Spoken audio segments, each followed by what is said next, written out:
Olá pessoal, canal Matemática Já, professor Gilberto novamente falando com todos. Nós vamos seguir na playlist de Física para o ensino médio. Dentro do estudo da termologia, vamos falar sobre os gases. Para começar, o que é gás? Vamos observar o seguinte, vamos nos partir de um bloco de gelo, que é fácil de compreender, mas vale para outras situações, evidentemente.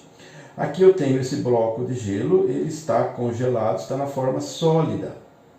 As partículas que compõem essa massa aqui, elas estão bem agrupadas. Praticamente não há movimento. Se existe, é insignificante. Então está na condição sólida. Então as partículas, que podem ser formadas por moléculas ou átomos, elas estão grudadas uma nas outras. Não há movimentação, vamos dizer assim. Passando para o estado líquido, essa água agora está na forma líquida, já há um pequeno movimento dessas moléculas que compõem essa massa de água.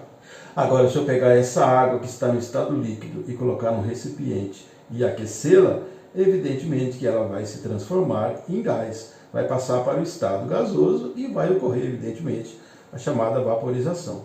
Então aqui, essas partículas, diferente dos casos anteriores, elas estão em grande movimentação. Essa grande movimentação gera grande energia cinética, que é a energia de movimento. Então essa é a ideia que nós temos que ter.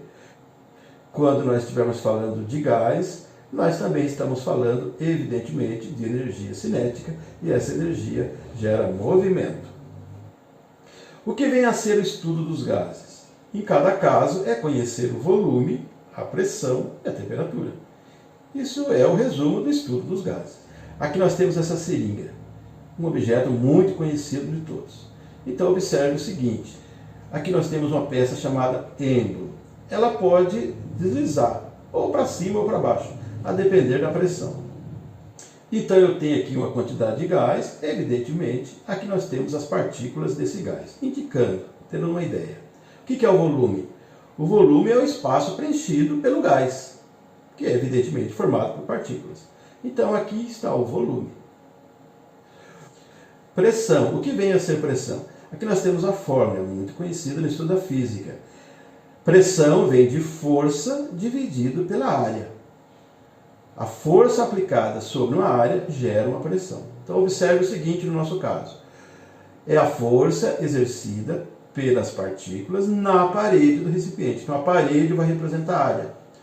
Então se eu abaixar esse êmbolo, eu vou deixar o espaço menor, consequentemente essas partículas vão se chocar contra a parede. Então a força exercida pelas partículas na parede do recipiente vai representar a pressão, nesse caso aqui. E finalmente a temperatura. Se eu aumentar a temperatura, então se eu aquecer esse gás, se eu aumentar a temperatura, também vai aumentar a energia cinética. A gente viu que se eu aumentar a temperatura, vai haver uma agitação dessas partículas, elas vão ganhar mais movimento, consequentemente, vai aumentar a chamada energia cinética. Muito falado no livro de Química e de Física, vamos ver uma definição a respeito de gás ideal. Olha o que acontece. As partículas têm tamanhos desprezíveis. Não se considera o tamanho dessas partículas que definem ou formam o gás.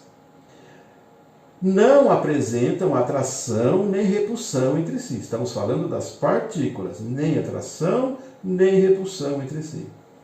A única interação entre elas, ou seja, entre essas partículas, são os choques ou colisões.